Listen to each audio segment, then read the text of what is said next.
የተከበሩ የጤና ሚኒስቴር ዶክተር ያታደሰ ሀገራችን ላይ የተከሰተውን የኮሮና ቫይረስ ችግር ግምት ውስጥ በማስገባት የበኩላችሁን አስተዋጽኦ ለማበርከት የተገኛችሁ ተወካዮች እንዲሁም ክቡራን እንግዶች ሁላችሁንም በየኔታ ቤት ስም እናመሰግናለን። የኔታ ቤት በኢትዮጵያ ውስጥ ለሚገኙ ህፃናቶች የተለያዩ ፕሮግራሞችን የሚያቀርብ ነው። መደበኛ ፕሮግራም በኢትዮጵያ ልጆች ቴሌቪዥን ቅዳሜና እሁድ ያቀርባል። አብዛኛው ዝግጅቶቻችንን የምንሰራው በውጭ ሀገር ነው። ዮዮ የሚባል ገጸ ባህሪ ያለን ዮዮ ለልጆቻችን የተለያየ ነገር ያሳውቃል። በሀገር ውስጥ የሚከሰቱትም ነገሮች ደግሞ ልጆች ባይተዋር እንዳይሆኑ የበኩላቸውን እውቀት አስተዋጽኦ እንዲያደርጉ የተለያዩ ቪዲዎችን በመስራት በኢትዮጵያ ልጆች ቴሌቪዥን እንዲሁም በሶሻል ሚዲያ ዩቲዩብ፣ ፌስቡክን በመጠቀም ተደራሽ ለማድረግ እንሞክራለን። ከጀመርን ጊዜ አንስቶ በተለይ የኮሮና ቫይረስ ሀገራችን ከገባ ጊዜ ጀምሮ በእኛ በምንኖርበት በአውሮፓ ቀደም ብሎ የተከሰተ በመሆኑ ህፃናት ላይ የሚሰሩ ስራዎችን እየተመለከትን ከኛ ሀገር ተጨባጭ ባህል ሁኔታ ጋር ግምት ውስጥ በማስገባት ልጆቻችን ጥንቃቄ እንዲያደርጉ፣ ባልተጨናነቀ መንገድ ራሳቸውን እንዲጠብቁ፣ ትምህርታቸውን በቤት ውስጥ እንዲከታተሉ፣ በተለይ ደግሞ ዮዮ ተከታታይ የሆኑ ልጆች በቤት ውስጥ በሚቀመጡበት ጊዜ ማድረግ ያለባቸውን የተለያዩ እንቅስቃሴዎችን እየሰራ ለ5 ለ6 ሳምንታት ተከታታይ ፕሮግራሞች ስንሰራ ነበረ። እንግዲህ ከዛ ባሻገር ህፃናት ወክለን ነው ይህንን እንቅስቃሴ የጀመርነው።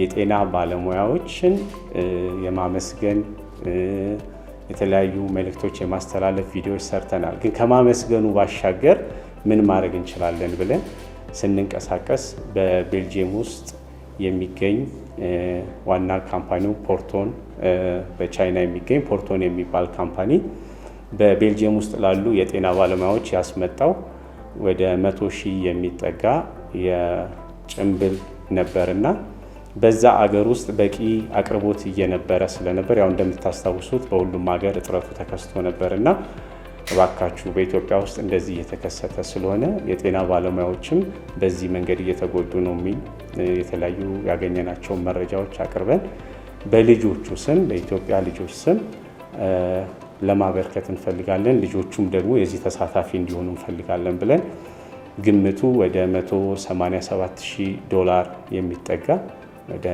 6.5 ሚሊዮን ብር የሚጠጋ ጭምብል ድጋፍ አድርገውልናል። ይህንን ድጋፍ እንግዲህ ይዘን መተን ዛሬ ለማስረከብ በቅተናል ማለት ነው።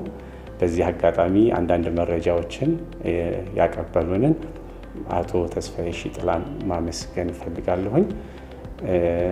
ያለን መልእክት ይሄ ነው። ልጆች የችግሩ ባለቤትም መፍትሄ መሆን እንደሚችሉ ለመንገር ነው የምናስተላልፈው። የመጨረሻ መልእክታችን አሁን ትምህርት የሚከፈት ከሆነ ባለንበት ሀገር እያየነው እንደሆነ እዚህ በዛ ደረጃ ጥንቃቄዎች ለማድረግ አስቸጋሪ ሊሆን ይችላል። ግን ልጆች እንደለመዳችሁት ጊዜ ከወቅቱ የተለወጠ በመሆኑ መምህሮቻችሁን እንድትሰሙ ዮዮም የሚነግራችሁ ነገር ከዛ የሚተላለፉትን ሀሳቦች መምህሮቻችሁ የሚነግሯችሁን ህጎች እንድታከብሩ በኮሮና መጨነቅ ሳይሆን ህጎቹን ሰምቶ ማክበር መከተል እንደሆነ አውቃችሁ ብዙ ነገር ናፍቋችኋል። ጓደኞቻችሁን ናፍቀው ሊሆን ይችላል። ጊዜውን ግን ከመምህሮቻቸው ጋር እየተመካከሩ የጤና ባለሙያዎች የሚሰጧቸውን ምክር እየተከታተሉ ትምህርታቸውን እንዲከታተሉ በየኔታ ቤት ስም በዚሁ አጋጣሚ ከዮዮ ጋር እናስተላልፋለን ማለት ነው። እናመሰግናለን።